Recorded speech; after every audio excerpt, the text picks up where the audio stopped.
భాషా వికాస దశలో వరుస క్రమంలో మూడవ దశ ఏమిటి? ముద్దుల మాట దశ, ప్రాగ్భాష దశ, భాషాయాన దశ, శబ్దానుకరణ దశ. భాషా వికాస దశల వరుస క్రమంలో మూడో దశ వచ్చేసి శబ్దానుకరణ దశ. పిల్లలు వారి స్నేహితులతో జరిపే మొదటి సాంఘిక కృత్యంగా చెప్పబడే క్రీడా రకం ఏకాంతర క్రీడ, సమాంతర క్రీడ, సహకార క్రీడ, దౌర్జన్య క్రీడ.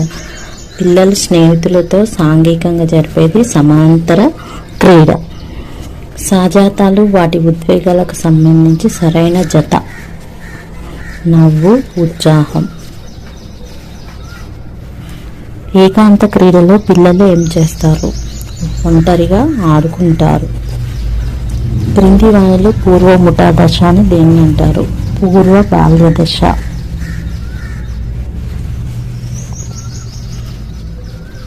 భాషా వికాసం జరిగే క్రమంలో చివరి దశ వచ్చేసి శబ్దానుకరణ దశ. సమాంతర క్రీడలో పిల్లలు ఎలా ఉంటారు? ఇతరులతో కలిసి ఆడుకుంటారు. ముఠా దశ అని పిలువబడే దశ వచ్చేసి ఉత్తర బాల్య దశ.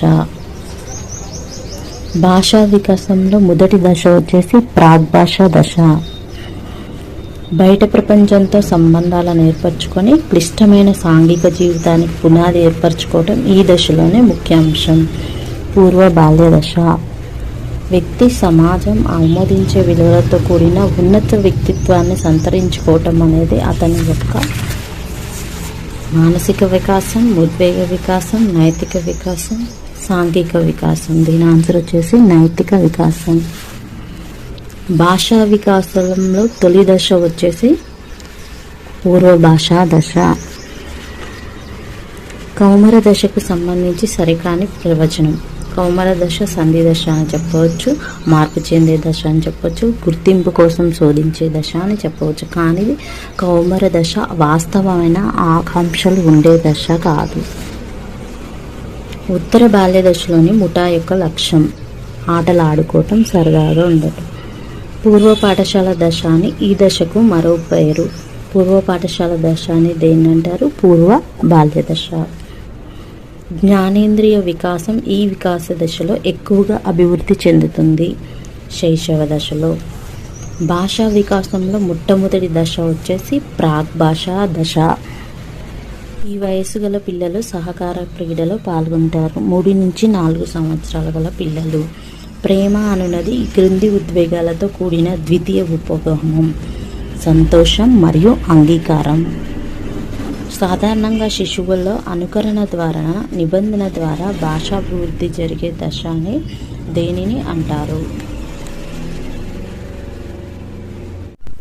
ఒకరి సంవేదనను గుర్తించటం మరియు వ్యక్తపరచటంలో ఉన్న అభ్యాసన విధానం ఏమిటంటే ఉద్వేగ వికాసం. ఈ వయసుకు ముందు ప్రారంభించిన ద్వితీయ భాషా అభ్యాసనం చాలా సమర్థవంతంగా వికాసం చెందుతుంది. 7 సంవత్సరాలు. 3 నెలల వయసున్న పసిపాప ఉత్తేజంతో పాటు క్రింది ఉద్వేగాలు ఏర్పడతాయి. విచారంగా ఉండటం, ఆహ్లాదంగా ఉండటం. నమ్మబలుకుతూ పగటి పళ్ళలు కంటూ ఉండే స్థితిలో ఉండే పిల్లలు తమకు తాము సృష్టించుకున్న ప్రపంచంలో జీవిస్తారు. భాషా వికాసంలో మూడవ దశ వచ్చేసి శబ్దాలను అనుకరిస్తుంటారు, శబ్దానుకరణ దశ. పిల్లలు సహకార క్రీడలో పాల్గొనే వయసు వచ్చేసి 3 నుండి 4 సంవత్సరాలు.